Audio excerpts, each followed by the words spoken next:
Buenas tardes, queridos alumnos, bienvenidos a esta segunda clase en línea del curso Toma Avanzada de Decisiones. Por favor, me dan un sí o no en el chat, por favor, si me pueden escuchar bien.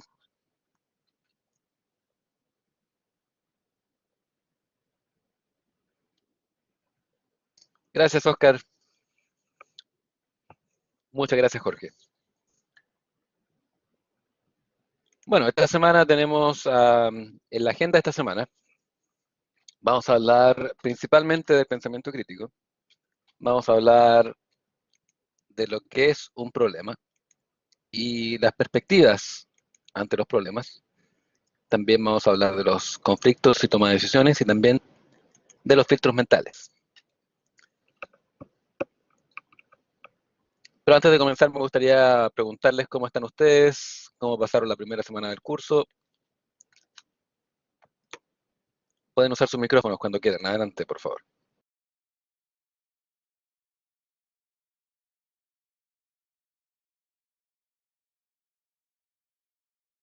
Excelente, dice Aker. Jorge, si tienen micrófono, mejor todavía.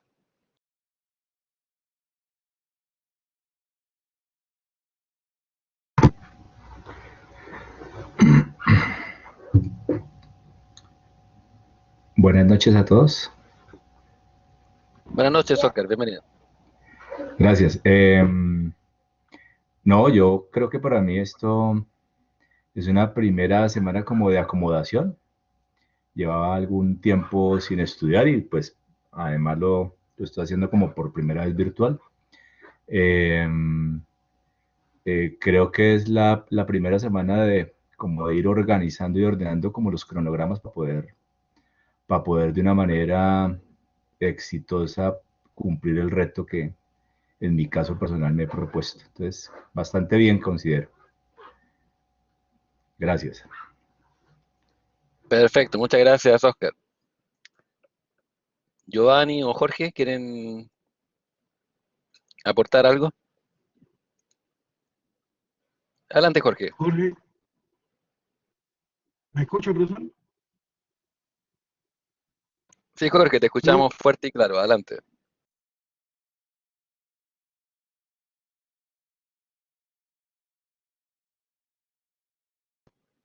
Adelante, Jorge, cuando quieras.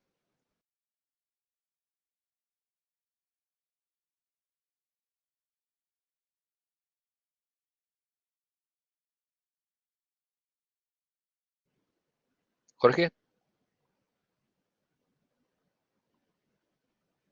cuando quieras. Parece que está teniendo un problemita por ahí, Jorge. Trata de ver qué pasa con tu sistema, Jorge. Y Dranet se nos viene también acoplando a la clase. Bienvenida, Dranet. Al igual ¿Me escucha? que... Sí, adelante, Jorge, adelante, por favor. Ajá, que le decía que me ha gustado mucho una intervención pública que hizo el Monseñor Cheli, el enviado del Papa a Venezuela. Realmente fue una clase de negociación, de conflicto y resolución de conflictos, que es algo con lo que tenemos que ver mucho ahora en el futuro. Le recomiendo a los demás compañeros míos que la vean para que vean cómo con un lenguaje claro, negociador, se puede ayudar en una negociación bastante álgida y bastante difícil. Algo que aprendí en esta clase. Perfecto, muchas gracias, Jorge. Bueno, vamos a comenzar con el primer punto. Y algo de esto vimos la semana pasada, pero hoy vamos a profundizar mucho más. De que el pensamiento crítico se trata de analizar, conceptualizar, definir, examinar, inferir, escuchar, cuestionar, razonar y sintetizar. Y esto nos va a llevar básicamente a evaluar la información que recibimos del entorno, ya sea a través de las redes sociales, de la prensa, de la radio, de la televisión, de los mismos libros incluso que nosotros leemos. Vamos a evaluar esa información de una manera disciplinada. porque como ustedes saben, no toda la información que recibimos es verdadera o fehaciente. Entonces, por lo tanto, necesitamos evaluar esa información y agregar también nuestro propio pensamiento. Y como resultado, este sistema nos va a ayudar a refinar nuestro proceso de pensamiento. De hecho, pensar y evaluar la información de una manera más comprensiva es parte de lo que se trata del pensamiento crítico.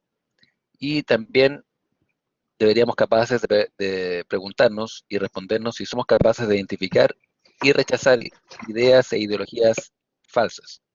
Si alguien tiene un micrófono abierto, por favor, se lo cierran mientras estamos en la clase para evitar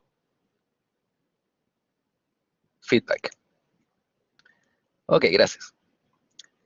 El pensamiento crítico se basa en valores intelectuales que tratan de ir más allá de las impresiones y opiniones particulares y requiere claridad, exactitud, precisión, evidencia y equidad. El pensamiento crítico, como vimos la semana pasada, nos entrega herramientas básicas, intelectuales, para distinguir lo que es razonable de lo que no es razonable y lo verdadero de lo que no es verdadero o de lo que es falso. Entonces, por lo tanto, el pensamiento crítico es muy, muy importante. Y de hecho, el pensamiento crítico, perdón, no es lo que la mayoría de la gente piensa. Cuando ustedes les dicen, oye, estoy tomando una clase de pensamiento crítico, no se trata de pensar mucho, no se trata de defender posiciones erróneas, no se trata de perseguir preguntas mal formuladas, sino que se trata más bien de lo siguiente. Se trata más bien de buscar un mejor pensamiento para identificar y minimizar cualquier influencia prejuiciada por nuestras culturas y crianzas y reemplazarlos por conocimientos y evidencias congruentes con la realidad. Aún, y tal como habíamos visto la semana pasada, aún cuando estos conocimientos y evidencias nieguen nuestras creencias. Los pensadores críticos cultivan una actitud de curiosidad y perspectiva para incrementar su conocimiento y se mantienen informados de manera apropiada. Además, son escépticos. Y el escepticismo no es necesariamente malo porque generalmente tiene una connotación negativa. Pero el escepticismo, desde este punto de vista, no rechaza ideas de manera indiscriminada, pone en duda juicios y afirmaciones que no tienen una base sólida y no acepta declaraciones injustificadas. Entonces, por lo tanto, deberíamos ser escépticos. Y también el pensamiento crítico nos va a llevar a un buen raciocinio, que significa que las declaraciones de hecho deben estar fundamentadas en una lógica consistente y consecuente, y no en presiones sociales, como pasa en muchos países o en muchas culturas. Ahora, ¿cómo yo puedo incrementar o cómo podemos incrementar nuestro entendimiento de las cosas? Esto lo vimos también la semana pasada. Si deberíamos descartar la razón, deberíamos evaluar con honestidad nuestras faltas, ver cuestiones de complejidad o complejas en términos de blanco y negro. Dijimos la semana pasada que deberíamos descartar la razón. No. Evaluar con honestidad nuestras faltas, sí. Ver cuestiones complejas en términos de blanco y negro, por supuesto que no. Y también vimos la semana pasada las falsas dicotomías. De hecho, dimos un ejemplo de la teoría de Darwin, que es básicamente la teoría de la evolución de las especies, en la cual dijimos de que la persona que cree en Dios, como cree de que el hombre fue hecho a imagen y semejanza de Dios, no debería creer en la teoría de la evolución, porque sería una contradicción. Sin embargo, vimos de que esta dicotomía es falsa, debido a que es posible creer en Dios y aceptar también la teoría de la evolución. Entonces, el pensamiento crítico, como vimos la semana pasada también, y vamos a profundizar más el día de hoy, nos va a alejar de conclusiones apresuradas, de desconciertos, de rechazo a cuestionar la sabiduría, las autoridades, nuestra tradición, y nos va a llevar, por supuesto, a una disciplina intelectual, a una expresión clara de ideas y también a una toma responsable de decisiones por nuestros pensamientos.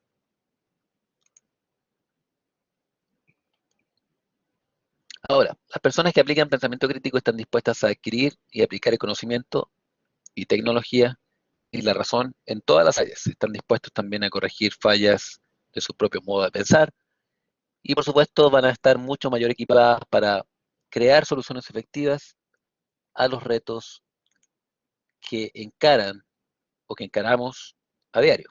Porque todas las personas tomamos decisiones todos los días. ¿Qué vamos a comprar?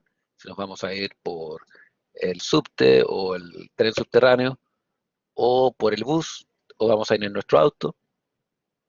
Si vamos a ir a comprar a tal o tal tienda.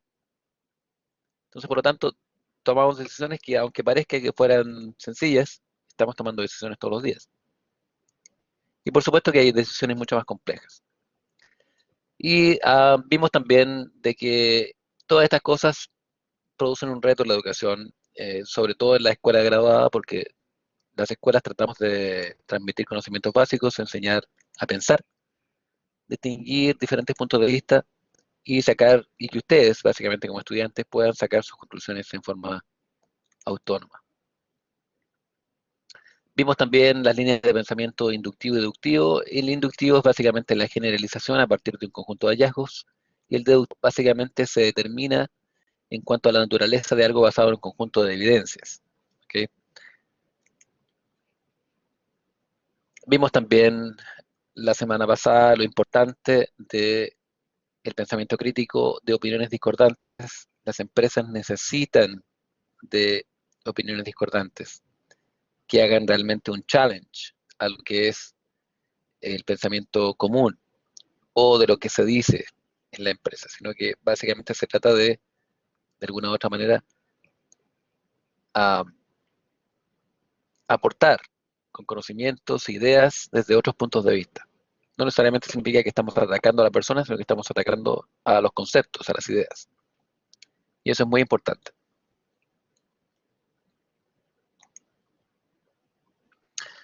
Bueno, y ahí llegamos al tema principal de esta semana, que es básicamente, ¿qué es un problema? Un problema es básicamente una pregunta que se hace acerca de una discrepancia y se refiere a una situación que denota inconveniencia, insatisfacción o también, por qué no decirlo, un hecho negativo. Un problema es un estado o situación insatisfactoria que no puede ser resuelta en forma autónoma por los afectados. Eso es básicamente un problema. Entonces, cuando caemos en alguna de esas falencias, estamos frente a un problema. Y existen diferentes tipos de problemas. Pueden ser de tipo teórico, como podríamos decir. ¿Qué son los astros? Ese es un problema teórico. O bien podría ser un problema práctico, que tiene que ver con las relaciones familiares no armoniosas. Por ejemplo, un problema entre la relación padre-hijo, madre-hija, esposo-esposa, cónyuges con los hijos, etc. Es un problema de tipo práctico. Entonces, por lo tanto, estamos expuestos a problemas siempre. Y también los problemas se clasifican en problemas de razonamiento, en donde lo importante es el uso de la lógica y sus operaciones de ordenación e inferencia. Es un problema razonado. Generalmente un problema matemático sería un problema de razonamiento. También existen los problemas de dificultades. En este tipo de problemas sabemos la respuesta a un problema, pero tenemos la oposición o dificultad para ejecutarlas. También, ¿cuántos de aquí estudiaron matemáticas? ¿No? Yo estudié matemáticas y álgebra, todo eso usando un libro que se llamaba Baldor. No sé si ustedes también estudiaron con el mismo libro. Ah, y ese libro tenía las respuestas al final del libro. Y el problema era, la dificultad era, básicamente, uh, resolver el problema para llegar a la respuesta que nos daba al final del libro. Aquí Oscar dice que estudió también con ese tipo de libros, que Baldor, que también tenían álgebra, geometría, y en general un sinnúmero de libros, eran varios volúmenes, ¿no? Pero ese es un problema básicamente de dificultades. También hay problemas de conflictos, que son los que tenemos a causa de la oposición de la voluntad con los demás. Generalmente un problema político, generalmente es un problema de conflictos. Un problema limítrofe es un problema de conflictos. Un problema de pareja Es un problema de conflictos.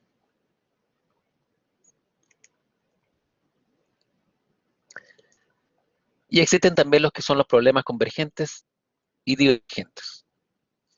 Un problema convergente es aquel tipo de problema que tiene una solución única o un conjunto de soluciones pero bien definidas.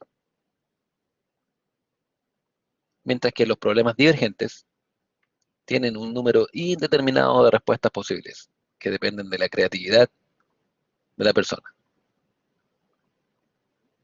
¿Quién me puede dar un ejemplo de problema convergente y un problema divergente?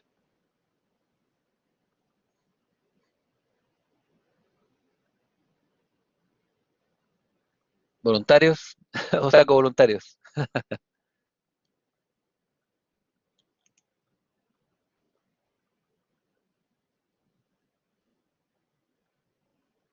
Las damas están bien calladas hoy día, ¿no?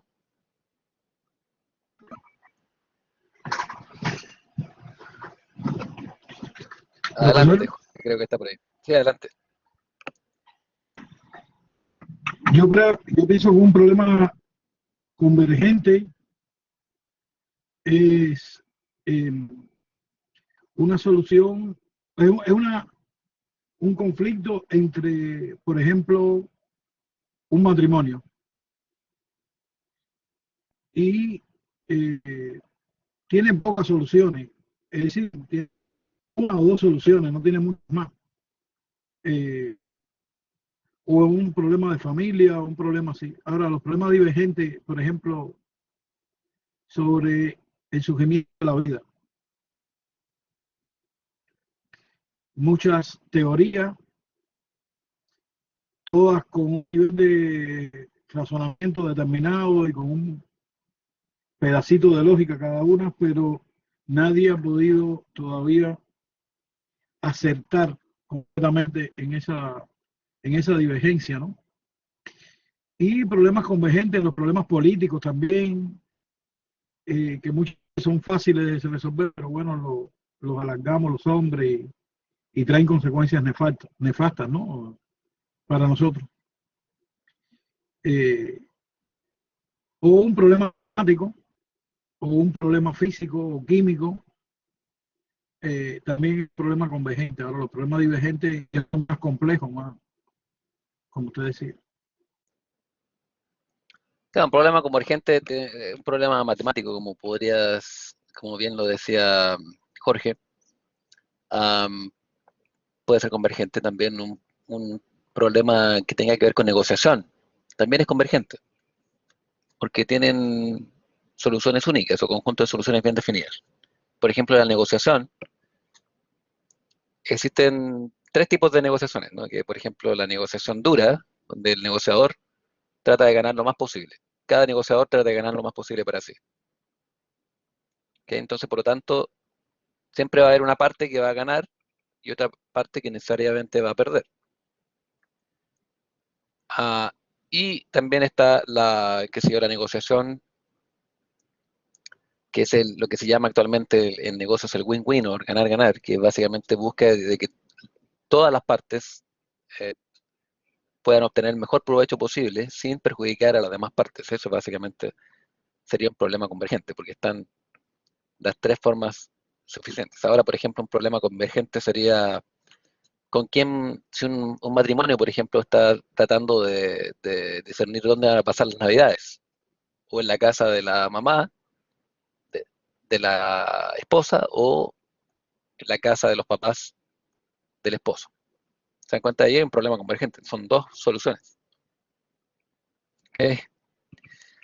Un problema divergente, por ejemplo, tiene un número indeterminado de respuestas posibles, que dependen de la creatividad de las personas. Por ejemplo, existen los extraterrestres.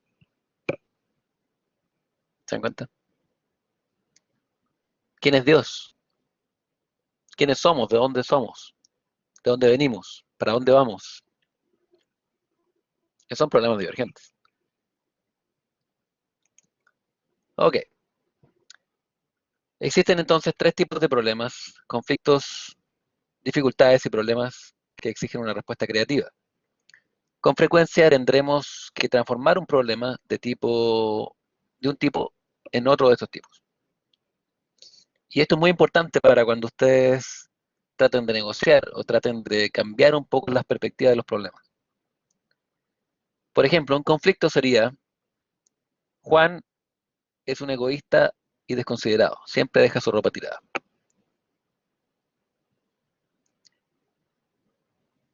¿Cuál es la dificultad en este tipo de problema? La dificultad es que a mí me cuesta trabajo que Juan levante su ropa y arregle su cuarto. Y tercero, que es básicamente el problema, ¿cuál será la mejor manera para recordarle a Juan que debe arreglar su cuarto y levantar su ropa? ¿Ok? Ah, yo por mi formación doctoral, que tiene que ver mucho con management y marketing, siempre en este tipo de áreas se trata de tratar de escapar de los conflictos. Y de la forma que se redactan algunas cosas, se tiende a escapar un poco de los conflictos para no colocar un problema de tipo de conflicto, sino que más bien colocarlo como una dificultad o un problema. También mi esposa también es psicóloga y siempre, por lo que yo me he dado cuenta, siempre le recomienda a sus clientes que eviten el conflicto y que eh, busquen una manera diferente de expresar sus problemas. Ah, por ejemplo, en terapias familiares se dice de que no debería decirse siempre y nunca, porque son dos extremos. Por ejemplo, tú siempre me sacas en cara tal cosa, o siempre llegas tarde, nunca me ayudas. ¿Okay? Esos son algunos uh, ejemplos de discusiones familiares, ¿no? Pero no es tan cierto de que siempre sea así, ni que nunca sea así. ¿Okay? Entonces, por lo tanto, lo que uno debería decir es, cuando tú haces tal cosa, yo siento tal cosa. ¿Okay? En el fondo, ahí lo que está tratando de hacer es colocar ese problema como una dificultad. ¿Okay?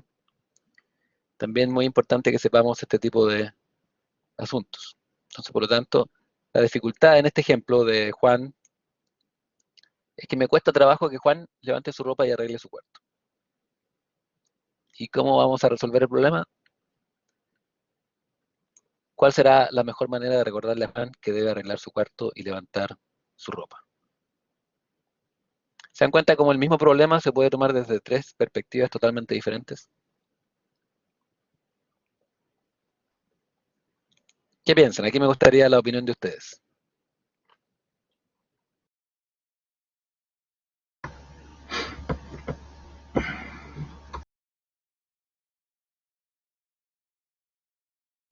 Adelante, el micrófono está abierto para los que quieran aportar.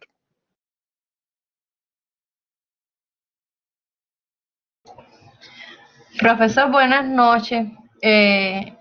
Yo pienso que para cuando hay un problema, lo primero que hay que hacer es conversar y tratar de solucionarlo antes de llegar a que como tal exista el problema, porque lo más importante es, como usted dijo, evitar el problema, no enfrentarse al problema, porque de un modo u otro eso lo que va es a conllevar a otro problema más grande. Muy bien, gracias, Janet. ¿Alguien más tiene algún comentario? Si yo quisiera hacer como también un aporte ahí, y yo diría que cualquier problema debería mirarse con una perspectiva desde dos conceptos básicos, y es cuál es la necesidad y cuál realmente es el interés.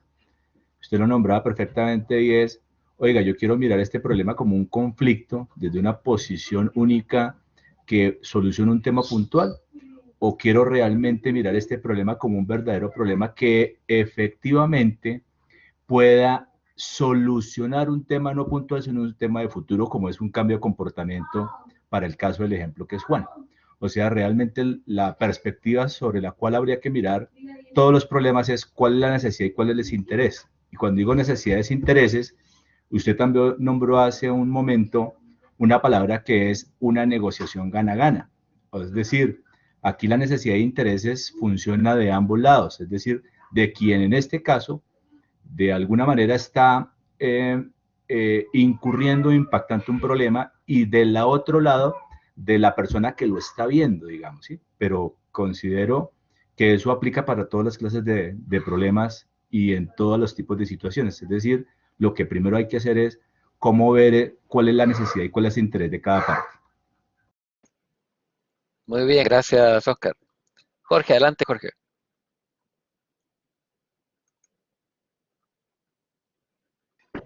Lo que sea, yo lo que diría, bueno, aparte de lo que planteó Oscar, para no redundar, me gustaría agregar algo, es que yo trataría siempre de llevar un problema hacia un escenario de dificultad y analizar sin tener en cuenta las posiciones individuales de las dos partes, sino un juicio donde ambas partes salgan beneficiadas de la dificultad. Por ejemplo, en este mismo caso, yo no diría nunca, la esposa de Juan o la mamá de Juan tiene la razón porque Juan es un egoísta. Yo haría un juicio porque Juan siempre deja tirar su ropa desde un punto de dificultad y trataría de buscarle una solución para que por una parte se arregle la ropa de Juan y por la otra la persona contrastante suavice el mensaje que da Juan. Sí, es decir, ambas partes dan un mensaje, uno de desordenado y la otra de crítica, y lo llevaría a un punto de equilibrio en la negociación esta del problema.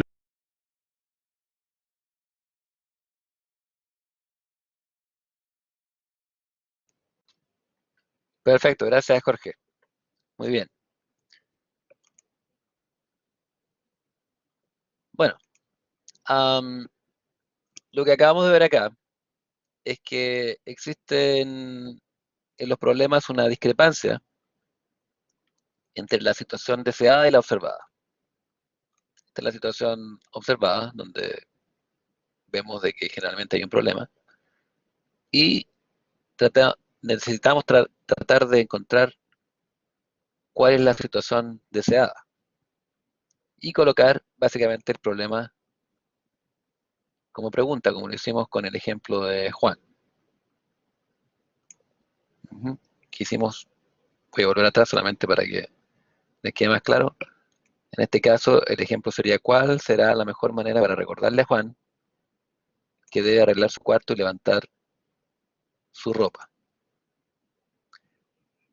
Esto es básicamente lo mismo que estamos tratando de decir acá. Que vamos a tratar de tomar el problema como pregunta y dejar un poco de lado cualquier tipo de complicación personal. ¿Ok? Vamos a tratar de encontrar la brecha entre la situación observada y la deseada. Y lo vamos a colocar como pregunta. ¿Ok? Eso es muy importante. También, dentro de los problemas, cuando tenemos un problema, es importante saber de que primeramente tenemos un problema, porque hay gente que no se da cuenta que tiene un problema. Entonces, primeramente es la aceptación que tenemos un problema. Por ejemplo, piensen ustedes en las personas que son alcohólicas. Las personas que son alcohólicas generalmente no piensan que ellos tienen un problema. Hasta cuando empiezan a perder sus familias, empiezan a perder sus amigos, empiezan a perder su trabajo, empiezan, qué sé yo, a perder sus finanzas, su vida se hace un lío. Entonces, por lo tanto, se dan cuenta: uy, tengo un problema. Que básicamente aceptar o adaptarse al problema. Segundo, reformular el problema. Ver cuáles son las condiciones que son flexibles, que vamos a explicarlo eso en un segundo más. Y la otra forma es lisa y llanamente evadir el problema. En la adaptación del problema, tenemos que saber claramente que hay cosas que no podemos cambiar, o no podemos cambiar las condiciones. Por ejemplo, el que es alcohólico no puede cambiar el hecho de que está enfermo y que va a tener que lidiar con eso el resto de su vida. Entonces no puede cambiar eso. Y existen condiciones que son flexibles, que pueden ser cambiadas y otras que no pueden ser cambiadas. Por ejemplo, si seguimos con el ejemplo del alcohólico, no podemos cambiar el hecho de que está enfermo o enferma, pero sí podemos ah, decidir si vamos a beber o no, o si va a beber o no la persona. ¿Ok? Y la otra forma es evadir el problema, y esto va a depender del tipo de problemas, porque hay problemas que son tan grandes o tan complejos que no vale ni siquiera la pena enfrentarse a ese problema, porque aparte no resuelve nada. Entonces, en algunos casos es mejor evadir el problema. Y todo esto tiene que ver con el sujeto, con nosotros, con las personas.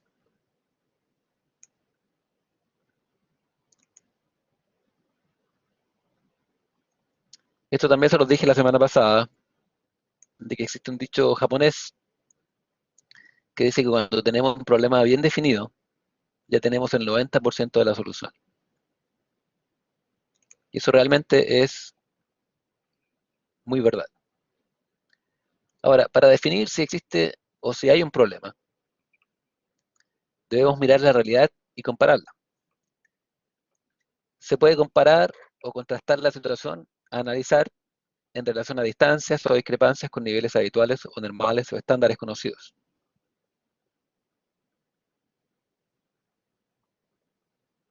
Por ejemplo, si todos los estudiantes de, qué sé yo, de primer grado, en el primer semestre deberían saber, qué sé yo, leer, y deberían saber contar hasta, qué sé yo, 10, y deberían ah, poder sumar dígitos o restar dígitos del 1 al 10. Esa sería básicamente la medida o el estándar. ¿Ok? Entonces, por lo tanto, si uno de los chicos no está llegando a ese estándar, tenemos ahí un tipo de problema. Que no es porque él sea un problema, sino que el problema es que no llega al estándar. ¿Se dan cuenta? Otra forma de comparar también es a través de medir la situación actual respecto a los niveles deseables o dignos de ser conseguidos. ¿Ok? También se podría mirar desde esa perspectiva. Lo que falta por lograr. ¿Ok? Esto es como el vaso medio lleno o el vaso medio vacío, ¿se dan cuenta? Básicamente así se debe pensar. Y llegamos a un tema muy importante que a mí me gusta mucho, que se trata del árbol de los problemas. ¿Quién ha escuchado alguna vez de esto, del famoso árbol de los problemas? Que es un Pro- procedimiento. Sí, adelante. Profesor, ¿eso no fue lo que dimos en conceptos avanzados con usted? Sí, vimos algo de eso también, Janet. Ujú. Ah. Vimos Sí, algo de eso, sí. creo, no sé si estoy errada, creo que, por ejemplo, la raíz, o sea, no, ¿cómo es que se llama el otro? Lo aguanta, ay, Dios mío. Eh, profe, ayúdeme. Lo Sí, que es no hay el problema. problema principal, ¿no? Y lo demás es ay, Dios mío. Tengo la palabra ahí, no, no, le doy paso, porque tengo la palabra ahí, no puedo. Sí, no te preocupes, Janet. Sí, entiendo el sistema. Y van a ver ustedes que Janet tiene razón, porque ya vamos a llegar a ese punto. Este procedimiento es un procedimiento flexible que genera un consenso de opiniones y que requiere una aplicación realista. Y a lo que se refiere Janet, básicamente, es que los problemas, ah, básicamente el problema central sería el tronco de un árbol. Y el Ay, tronco de ay, un árbol, eso mismo. Ahora sí. Esa el era la tronco de un palabra, el árbol, tronco. Exactamente. El tronco de un árbol o un árbol tiene sus causas, que básicamente son las raíces del árbol, ¿ok? Entonces, por lo tanto, las raíces de ese árbol serían básicamente las causas del problema. Ahora, como ustedes se dan cuenta, también los árboles tienen ramas. Y las ramas serían básicamente los efectos que causa este tipo de problema, que sería básicamente el tronco del árbol. ¿Se dan cuenta? Por eso se llama básicamente árbol de los problemas. No necesariamente porque es un árbol, sino que porque toma más o menos la forma de árbol. ¿Ok? No sé si ustedes seguramente lo han visto y no saben que se llama básicamente eh, árbol de los problemas. Ahora, ¿para qué nos sirve este árbol de los problemas? Primeramente para señalar la existencia de un problema, ah, para identificar un problema claramente, identificar cuál es el tronco y saber identificar también cuáles son las raíces y cuáles son, o básicamente las causas, y también cuáles son ah, las ramas, ¿ok? O las cosas que eh, repercuten debido al problema. Entonces examinamos los efectos, identificamos también las posibles causas, definimos los objetivos y también identificamos estrategias para lograr los objetivos. Y esto generalmente es muy importante cuando se hacen, qué sé yo, trabajos en forma grupal o colaboraciones. Cuando se usa este sistema y hacemos, qué sé yo, participar a todos los miembros de la empresa o una parte de los miembros de la empresa, o si es un problema comunal, hacemos participar a las personas de la comunidad. Todos forman parte de este asunto y todos entienden el problema y todos básicamente también se sienten parte también de buscar la solución. Vamos a ver básicamente cómo esto funciona. Aquí hay algunas recomendaciones para aplicar correctamente el árbol de las ideas. Primeramente, redactar cada problema percibido. Y esto se tiene que redactar, ojo, como una condición negativa y no ambigua. ¿Ok? O sea, se tiene que redactar de una forma blanco y negro. Aunque sabemos de que no todo tiene que ser blanco y negro, pero en este tipo de cosas, cuando se trata de hablar de problemas percibidos, es eso no es blanco o es negro. También es necesario identificar únicamente los problemas existentes, no problemas potenciales, sino que solamente lo que existe en el universo de los problemas que tenemos. Las causas, troncos y ramas. ¿Ok? Raíces, tronco y ramas. También es importante centrarse en el análisis de un problema, que es básicamente el problema principal. Y tenemos siempre que tener presente, cuando hacemos este análisis, de que un problema no es la ausencia de una solución, sino que es un estado negativo, pero que eventualmente vamos a encontrar la solución.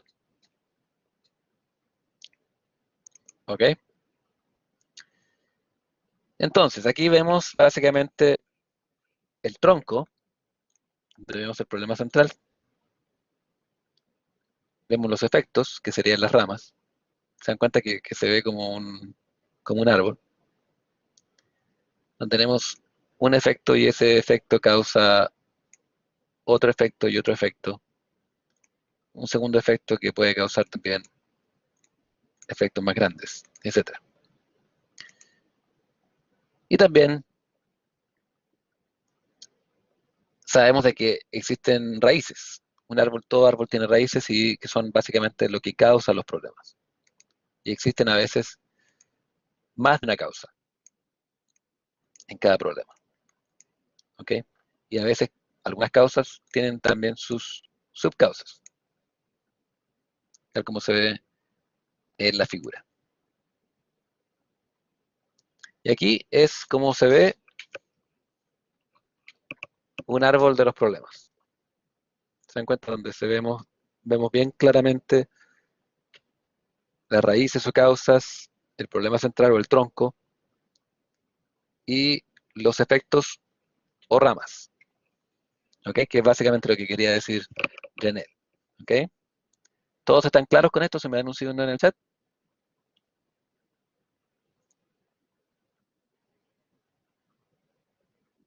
Gracias Giovanni, gracias Oscar. Janelle, gracias. Gracias Lourdes.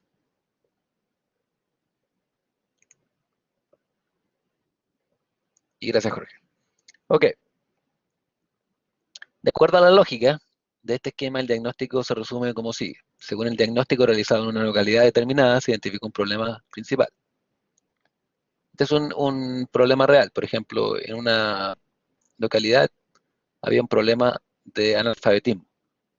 ¿Ok? Entonces, vamos a analizar cuáles son las causas de este problema. Primeramente, estancamiento e inamovilidad social. Piensen ustedes una comuna tal vez de pescadores, una comuna, qué sé yo, agrícola, ¿ok? Donde no hay muchas opciones. Qué sé yo, subdesarrollo sociocultural, también sería otra de las causas. Y bajo el estancamiento o inamovilidad social, podríamos también hablar de bajos niveles de ingresos, limitación del potenciamiento económico,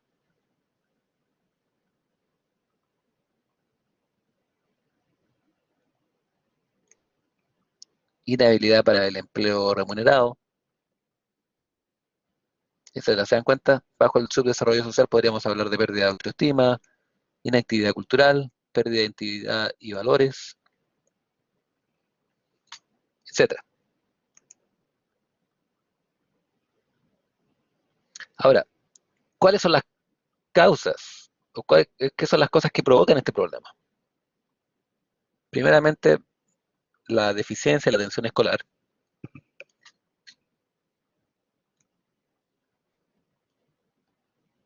Adultos analfabetos que tampoco pueden enseñar a sus hijos.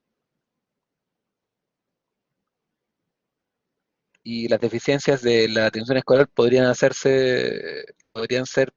debido a una falta de infraestructura, un uso ineficiente de las capacidades de la comuna y bajo de eh, adultos analfabetos, podríamos hablar de que la causa de eso es también la inexistencia de programas de alfabetización para adultos, por ejemplo. ¿Ok? Entonces aquí vimos lo que provoca el problema, que son básicamente las raíces, y anteriormente vimos también cuáles son las causas, las causales, o básicamente eh, las ramas, ¿ok? Porque aquí está el tronco, digamos, del problema. Los efectos, claro. ¿Ok? Y aquí lo vamos a ver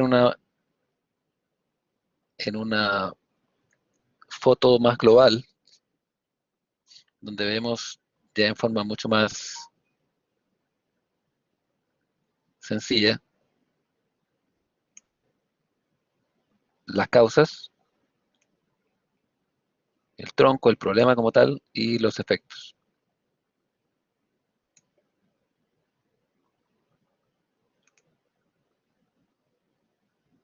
¿Queda claro?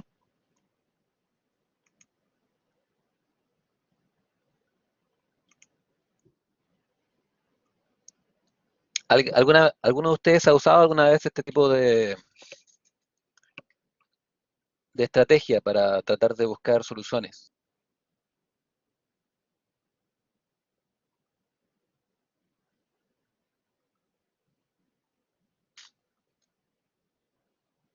Diranet, yo sé que sí, porque hicimos en una clase anterior algo similar. ¿Cómo, profesor? Perdone que no escuché bien. Bueno, no, decía yo que si alguien ha usado alguna vez este árbol de las ideas, yo sé que sí, que tú sí, porque lo hicimos en una clase anterior. Sí, en la clase pero los anterior demás. todos lo usamos. Ajá, exactamente. Los demás, quisiera saber si es que lo han usado alguna vez. Jorge, ¿lo has usado anteriormente? ¿Y cuál fue tu experiencia?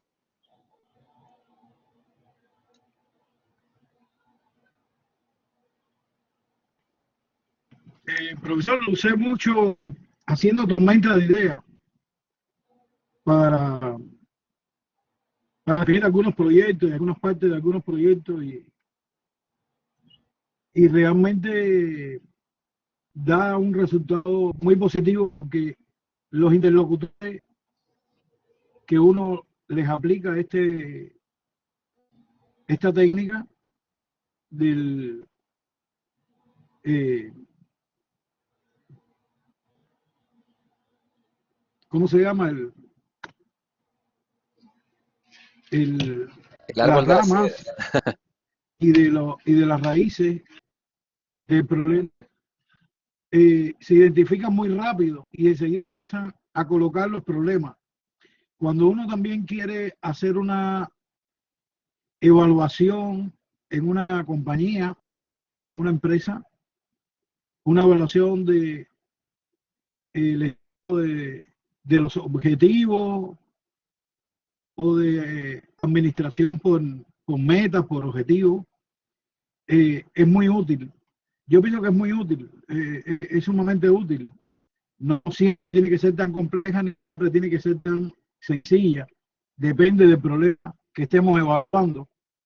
Muchas veces se evalúa la aplicación de una tecnología, qué consecuencias traerá y qué la causa, o la consecuencia de un cambio, que es uno de los problemas principales que tenemos los seres humanos en la empresa, es la resistencia al cambio. Cuando uno lo demuestra a través de esto, que va a obtener un resultado realmente gratificante. Muy bien, Jorge, gracias. Sí, Profesor, adelante. es muy importante o sea, es bien importante porque, como ya usted ha dicho otras veces, cuando uno identifica el problema principal, ya tiene un gran por ciento de problema resuelto, porque lo más importante es saber cuál es el problema principal y porque ya en base a eso irán surgiendo expectativas de cómo resolverlo y hasta qué nivel el problema pudiera ser tan grande también. Exacto, exacto, exacto. Y también Oscar decía que había usado esto anteriormente. Oscar, ¿cuál ha sido tu experiencia usando este? Ya te doy la palabra, Johnny. Digamos, básicamente, dentro del direccionamiento que tengo a cargo, tengo una parte que es dedicada a la elaboración de proyectos enfocados a solucionar procesos en las empresas, digamos, ¿sí? Y la primera tarea que hacemos básicamente es este árbol, digamos, ¿sí? Y de alguna manera nosotros llamamos es causas y efectos, digamos, y es cuáles son las causas que estamos planteando frente a la necesidad o al problema que tiene determinada organización, determinada empresa y cuáles son sus efectos o sus consecuencias frente a la resolución de ese problema, digamos. Y lo usamos bastante realmente. Mucho a eso nos dedicamos gran parte de nuestro tiempo con un equipo de trabajo, digamos. Sí, señor. Muy bien, gracias, Oscar. Esto se usa mucho en consultoría también, cuando buscamos problemas en empresas. Y Giovanni quería decir algo. Adelante, Giovanni. Gracias, profesor.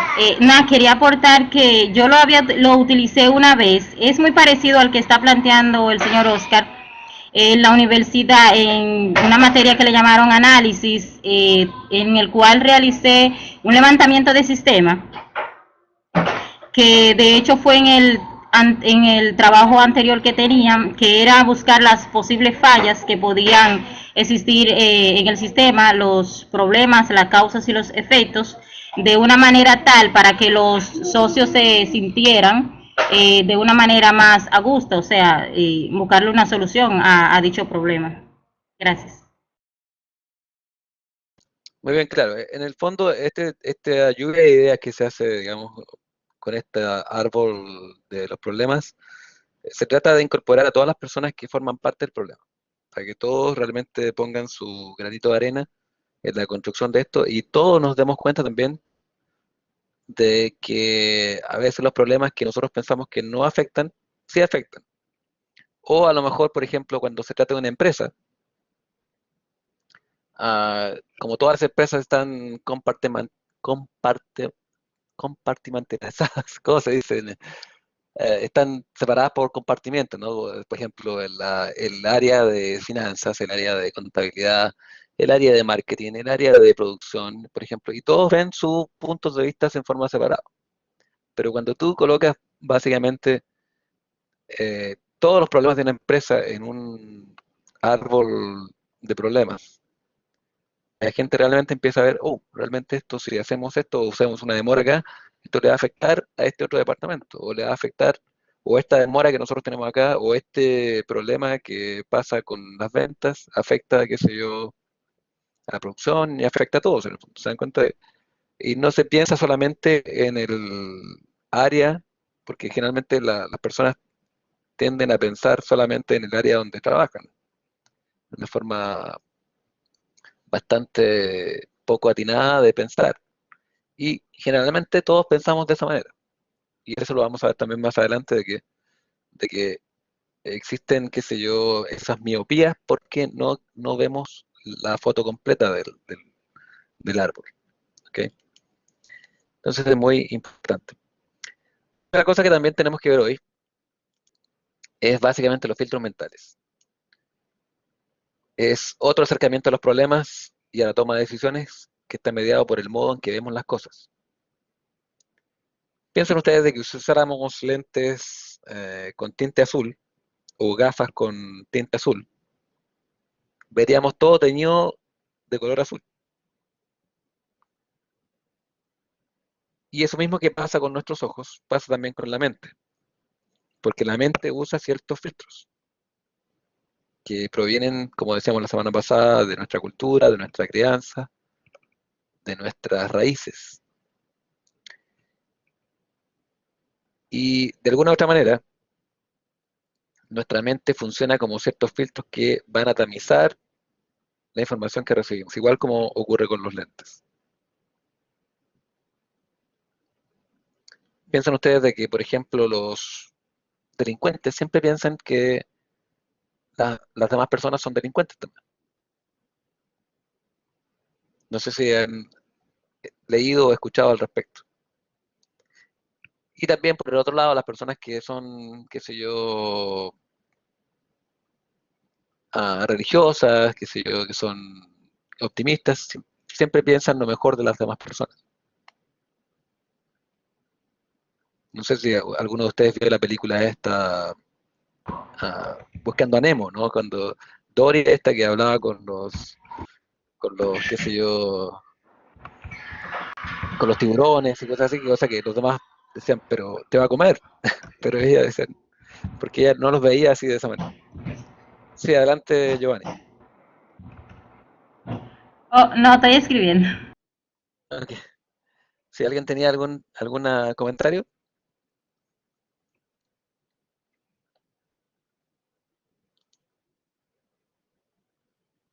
Claro, el león, como dice Giovanni, juzga por su condición, sí.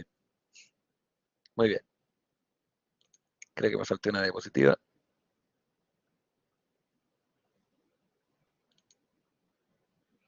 Ok. Por ejemplo, el pensamiento impulsivo es el principal enemigo de la inteligencia. Y es básicamente uno de los filtros que necesitamos controlar.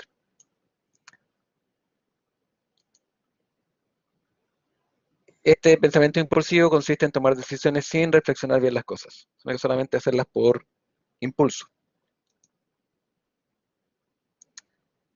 Otro filtro es el pensamiento egocéntrico, que básicamente las personas que tienen este pensamiento egocéntrico piensa de que todo lo que ocurre está relacionado con su persona. Y estas personas confunden la realidad con sus deseos o temores. Estas personas no son objetivas, frecuentemente hablan de sí mismos y sus logros. Todos conocemos alguno de estos, ¿no? Y todos tenemos algo de egocéntrico, ¿no? Pero cuando ya pasa de un límite, eso es un problema. Es un problema porque afecta la forma en que vemos o percibimos el entorno y también cómo vemos y percibimos también o resolvemos los problemas.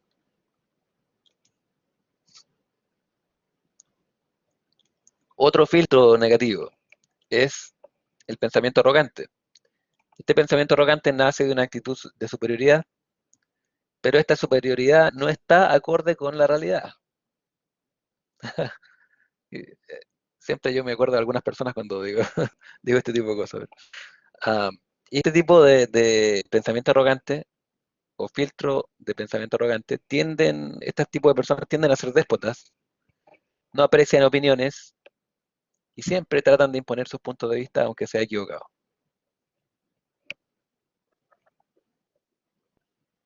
Profesor, Sí, adelante, Jorge. con relación al pensamiento arrogante, a ver, no quiero ser súper crítico, pero creo que todos llevamos un pensamiento arrogante y subyacente en nuestro quehacer, ¿no? Y yo le ponía a usted un ejemplo de lo que me sucedió a mí cuando hice la tarea y que yo me puse que en ocasiones es arrogante. Y no es arrogante para utilizar el conocimiento como superioridad, sino es arrogante para desconocer el conocimiento. Y un ejemplo de eso es que yo en mi vida he tenido, por ejemplo, que hacer dietas obligadas, ¿no? No por mantenerme en forma, porque en definitiva soy la antítesis de un modelo, pero sí por salud. Y sin embargo yo conozco, sé y practico que la carne, la leche, los cereales blancos, el azúcar, la sal refinada, son cánceres para nuestro cuerpo. No cáncer textualmente, cánceres como enfermedades, no para nuestro cuerpo, que lo destruyen. Pero sin embargo, no me resisto a dejar de tomarme un helado o a dejar de comerme un churrasco. Y eso creo que es una actitud arrogante para cuando uno conoce, ¿no?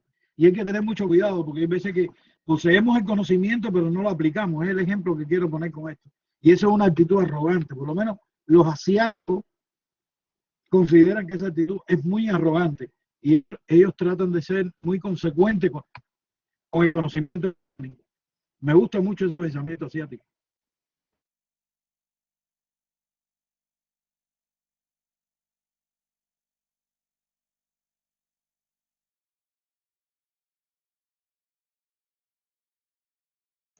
Sí, ¿me escuchan?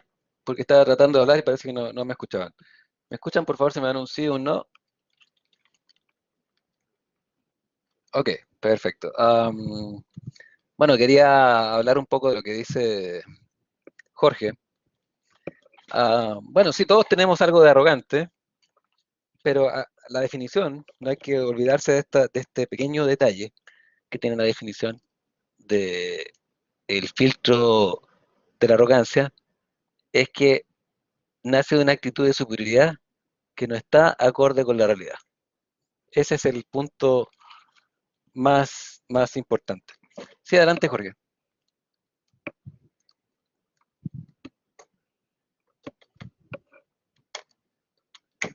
Adelante, Jorge.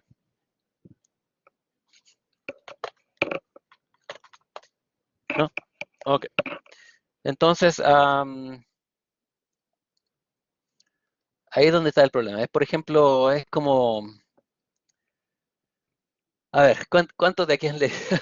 Aquí voy a poner en un tema un poco controversial, ¿no? Pero, por ejemplo, hay libros así como que dicen, ¿quién se llevó mi queso? O qué sé yo, esos libros que son, que tratan de alguna u otra manera ser libros que ayudan a las personas a lograr sus objetivos, ¿no? Pero hay cosas, digamos, por ejemplo, un burro, por ejemplo, no puede saltar como salta un caballo, digamos, de competición, ¿no? De salto. Entonces, qué sé yo, un burro empoderado sería peligroso también, porque se va a matar y va a matar también las personas que están alrededor al tratar de saltar también con el asunto. Entonces, y a lo que trato de poner un ejemplo aquí un poco burdo, ¿no? Pero un ejemplo de esta actitud de superioridad que no está acorde con la realidad, ¿ok? Yo no puedo ser superior tal vez a ese, a ese caballo, ¿no? Siendo un burro, ¿no? Porque también mi condición no me lo permite. Pero siendo burro yo puedo cargar mucho más de lo que carga cualquiera de esos caballos de competición, ¿se dan cuenta? Entonces, por lo tanto, hay que tener un poco cuidado con los filtros negativos. O también un filtro que podría ser, entre comillas, positivo, también podría ser negativo, como el ejemplo que les acabo de dar. Jorge dice, no escucho la clase. Todos los demás me escuchan, ¿no? Se me ha anunciado un no en el chat. Ok, Ya, profesor, ya lo escucho. ok, perfecto, porque sí, algunas personas no me escuchan, así que les voy a pedir de que revisen la grabación más adelante.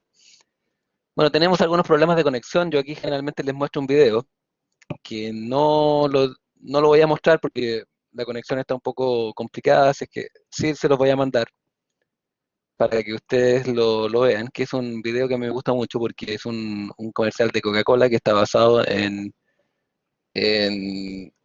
estudios reales respecto a los prejuicios.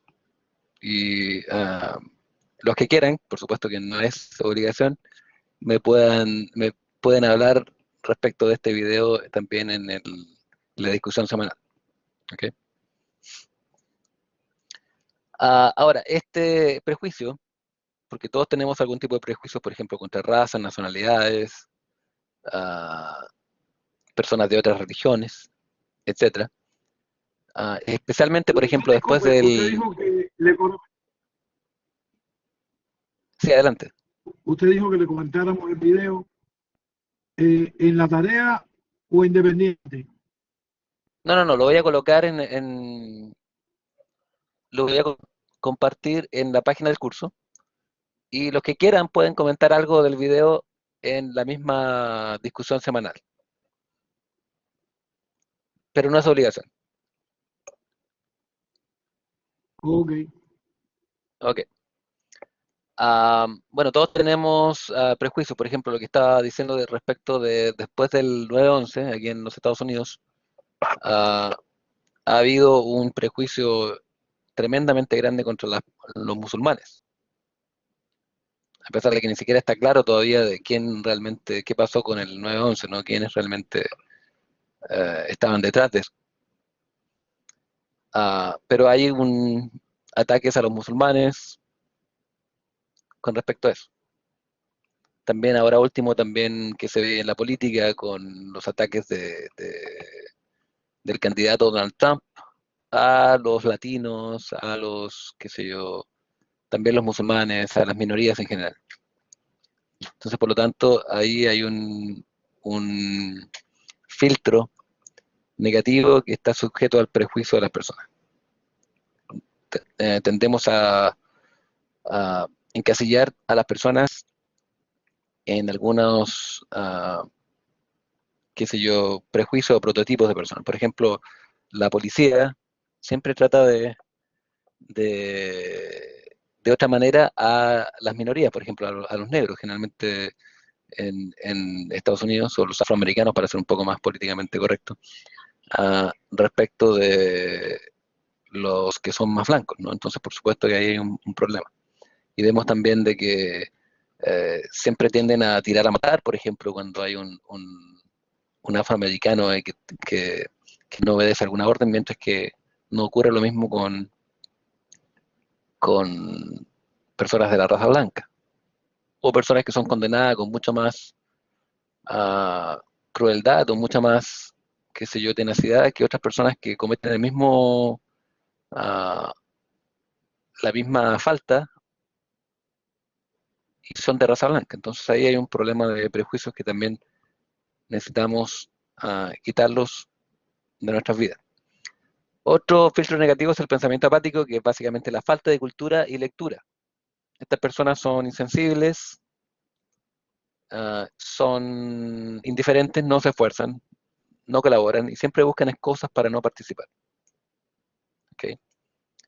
Voy a ir un poco más rápido porque estamos un poco atrasados, pero hasta aquí llegamos con la día de hoy. Espero que hayan disfrutado la clase y que hayan aprendido algo.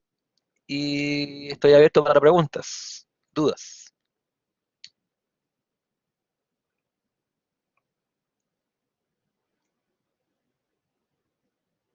¿Están conmigo todavía? ¿Preguntas, dudas? Profesor, yo quiero hacerle una pregunta. Sí, adelante. Las discusiones siguen siendo la misma, todo igual, usted pone la discusión, yo le hago aportes y así todo sigue siendo igual que los cursos anteriores. Sí, claro. Generalmente ustedes responden, yo hago generalmente una contribución y ustedes generalmente sería bueno que lo mínimo que tienen que hacer de acuerdo a la universidad es por lo menos 2 contribuciones en 2 diferentes estudiantes, en la respuesta de 2 diferentes estudiantes o compañeros de curso. ¿Ok? Okay. Pero para mí me gusta más que se haga en forma más espontánea, ¿no? Que sea más realmente no tan apegado al asunto. Y de hecho, todavía, de hecho, ni siquiera yo paso ustedes se habrán dado cuenta que no paso yo las discusiones semanales por Save Assign, porque creo que cuando se hace eso, se pierde esta discusión informal, que es lo que quiero que suceda en este curso. ¿Ok? Ok. Ok. Bueno, si no hay más consultas o dudas, esa sería la clase del día de hoy. Espero que la hayan disfrutado y nos vemos la próxima semana, si Dios quiere, a la misma hora. Muchas gracias, buenas noches y nos vemos la próxima semana, si Dios quiere.